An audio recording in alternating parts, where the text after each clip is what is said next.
ସମସ୍ତେ କହୁଛନ୍ତି ଯେ ଟଙ୍କା ସଞ୍ଚୟ କରି ରଖ, ଖରାପ ସମୟରେ କାମରେ ଲାଗିବ। ମୁଁ କହୁଛି ଈଶ୍ୱରଙ୍କ ଉପରେ ଭରସା ରଖ। ଜୀବନରେ ଖରାପ ସମୟ ଆଉ କେବେ ବି ଆସିବ ନାହିଁ। ହଁ, ନମସ୍କାର ମୋର ପ୍ରିୟ ବନ୍ଧୁମାନେ, ଜୟ ମାତାଦି। ଆପଣମାନଙ୍କୁ ସମସ୍ତଙ୍କୁ ଆମର ୟୁଟ୍ୟୁବ୍ ଚ୍ୟାନେଲକୁ ସ୍ୱାଗତ ଜଣାଉଛି। ପୁଣି ଥରେ ଏକ ନୂଆ ଏବଂ ତାଜା ଭିଡିଓରେ। ବନ୍ଧୁମାନେ, ଆଜି ଦିନଟା ବେଜି ମିନିଟ ପରେ ଏକା ସାଙ୍ଗରେ ତିନୋଟି ବଡ଼ ଖୁସିଖବର ପାଇବାକୁ ଯାଉଛନ୍ତି। ହଁ, ମୋର ପ୍ରିୟ ବନ୍ଧୁମାନେ, ଆପଣମାନେ ଠିକ୍ ଶୁଣିଛନ୍ତି। ଆପଣଙ୍କ ଅବଗତି ପାଇଁ ଜଣାଇ ଦେଉଛୁ ଯେ ଆଜି ଦିନ ପରେ ପ୍ରେମ, ଟଙ୍କା ଏବଂ ଉନ୍ନତି ଏହି ତିନୋଟି ଜିନିଷ ଆପଣଙ୍କ ଜୀବନକୁ ଦଡ଼ି ଦଡ଼ି ଚାଲିଆସିବ। କାରଣ ବନ୍ଧୁମାନେ, ଆଗାମୀ ଘଣ୍ଟା ମଧ୍ୟରେ ଯେଉଁ ଗ୍ରହ ଗୋଚର ତିଆରି ହେଉଛି, ଆପଣଙ୍କ ରାଶିରେ ତିଆରି ହେଉଛି, ସେଥିରେ ଆପଣଙ୍କର ସବୁକିଛି ବଦଳିଯିବ। ହଁ, ମୋର ପ୍ରିୟ ବନ୍ଧୁମାନେ, ଆପଣମାନେ ଏକଦମ ଠିକ୍ ଶୁଣିଛନ୍ତି। ମୁଁ ଜାଣିଛି ଯେ ଆପଣମାନେ ଆପଣଙ୍କ ଜୀବନରେ ବହୁତ ଅଧିକ ଚିନ୍ତିତ ଏବଂ ଆପଣଙ୍କ ସମସ୍ୟାର ମୂଳ କାରଣ କ'ଣ, ମୁଁ ତାହା ମଧ୍ୟ ଭଲ ଭାବେ ଜାଣିଛି। କିନ୍ତୁ ତଥାପି ମୁଁ ଶାନ୍ତ ଅଛି।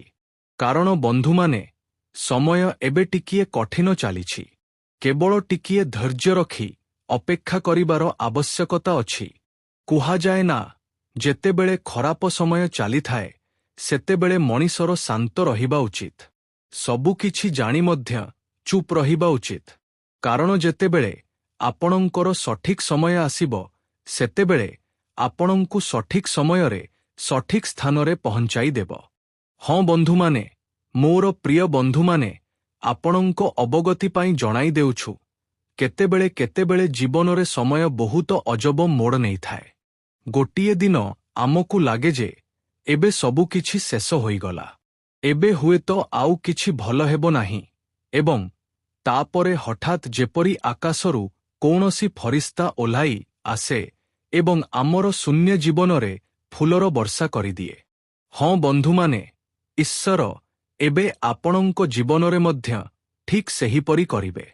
ଆଜି ମୁଁ ଆପଣଙ୍କୁ ଯେଉଁ କଥା କହୁଛି, ତାହା କୌଣସି ସାଧାରଣ କଥା ନୁହେଁ।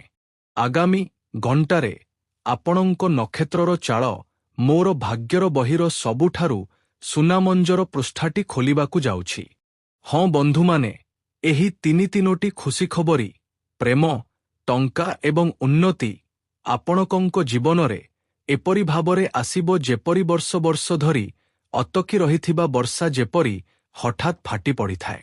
ଠିକ୍ ସେହିପରି ଏବେ ଆପଣଙ୍କ ଜୀବନରେ ସଫଳତାର ଝଡ଼ ଆସିବାକୁ ଯାଉଛି। ହଁ ବନ୍ଧୁମାନେ, ଆପଣଙ୍କ ଜୀବନରେ ସେହି ବ୍ୟକ୍ତି ଆସିବେ କିମ୍ବା ଫେରିବେ, ଯାହାର ଆପଣ ବର୍ଷ ବର୍ଷ ଧରି ଅପେକ୍ଷା କରିଥିଲେ। ହୋଇପାରେ ଏହା ଆପଣଙ୍କର ପୁରୁଣା କୌଣସି ସାଥୀ ଯାହାଙ୍କୁ ସମୟ ଆପଣଙ୍କଠାରୁ ଦୂରକୁ ନେଇଯାଇଥିଲା କୌଣସି କାରଣବଶତଃ, କିମ୍ବା କୌଣସି ନୂତନ ଚେହେରା ଯାହା ଆପଣଙ୍କ ହୃଦୟର ଖାଲି ସ୍ଥାନଟିକୁ ପୂରଣ କରିଦେବ। ଏହି ଭଲ ପାଇବା ବା ଟଙ୍କା କୌଣସି ଦେଖାଣିଆ ନୁହେଁ। ଏହା ସତ୍ୟ ହେବ ଯେଉଁଥିରେ ବୁଝାମଣା, ଆପଣାପଣ ଏବଂ ବିଶ୍ୱାସ ରହିବ।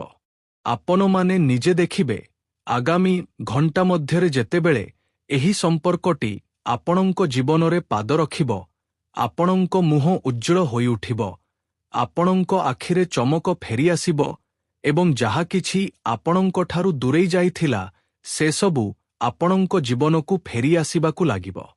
ହଁ ବନ୍ଧୁମାନେ, ମୁଁ ଆପଣଙ୍କ କୁଣ୍ଡଳୀରେ ଯେଉଁ ଗୋଚର ଦେଖିଛି, ତାହା ଅତ୍ୟନ୍ତ ଦୁର୍ଲଭ ଗୋଚର। ଏହା ଏଭଳି ଏକ ସମୟ ଯେତେବେଳେ ଧନର ଦେବତା ନିଜେ ଆପଣଙ୍କ ଘରର ଦ୍ୱାରଦେଶରେ ଆସିବେ। ଟଙ୍କା ବିଭିନ୍ନ ପଥରୁ ଆସିପାରେ। ପୁରୁଣା ଅଟକି ରହିଥିବା ଟଙ୍କା ଫେରି ପାଇବେ। ହଠାତ୍ କୌଣସି ପୁରସ୍କାର, ବ୍ୟବସାୟରେ ବଡ଼ ଲାଭ କିମ୍ବା ଚାକିରିରେ ପଦୋନ୍ନତି, ଏହି ସମସ୍ତ ଜିନିଷ ଏବେ ଆପଣଙ୍କ ଜୀବନରେ ଆସିବାକୁ ପ୍ରସ୍ତୁତ ରହିଛି।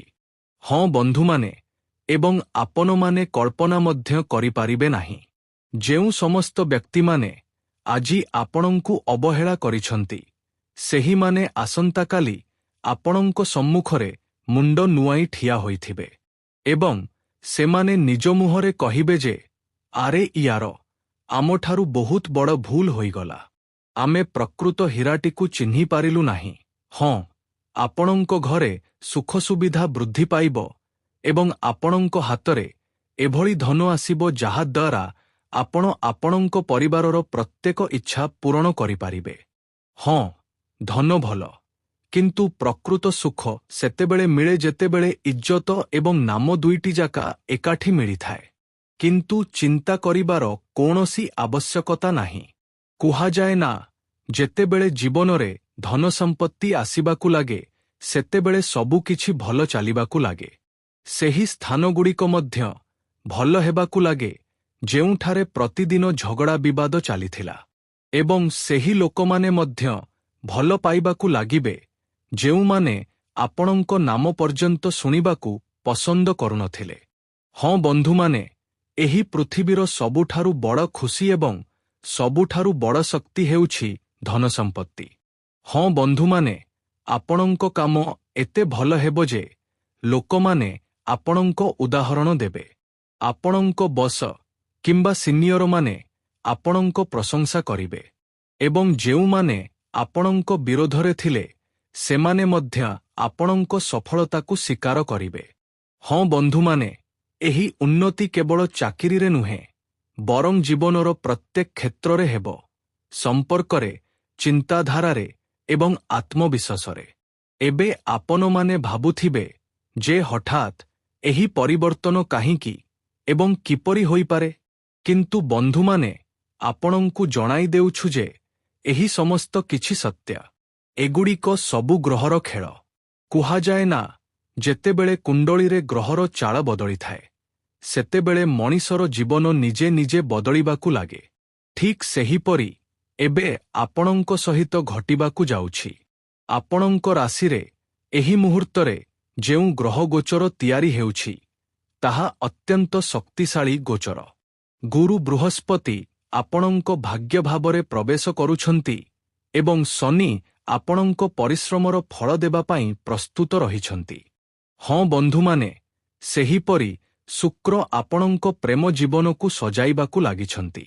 ଏଭଳି ଗ୍ରହର ସଂଯୋଗ ବହୁତ କମ୍ ତିଆରି ହୋଇଥାଏ। ଯେତେବେଳେ ତିଆରି ହୁଏ ସେତେବେଳେ ଜୀବନ ପ୍ରକୃତରେ ବଦଳିଯାଏ। ହଁ, ମୁଁ ଜାଣିଛି ଯେ ଆପଣଙ୍କ ଗତ କିଛି ମାସ ସହଜରେ କାଟିନାହିଁ। ପ୍ରଚୁର ଦୁଃଖ କଷ୍ଟ ଦେଖିଛନ୍ତି ଏବଂ ବହୁତ ସମସ୍ୟାର ସମ୍ମୁଖୀନ ମଧ୍ୟ ହେବାକୁ ପଡ଼ିଛି।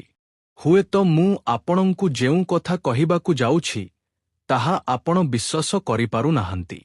କିନ୍ତୁ ଯଦି ଆପଣମାନେ ଟିକିଏ ଧୈର୍ଯ୍ୟ ରଖି ଭିଡିଓଟି ଶେଷ ପର୍ଯ୍ୟନ୍ତ ଦେଖିବେ ତେବେ ସବୁକିଛି ବୁଝିପାରିବେ।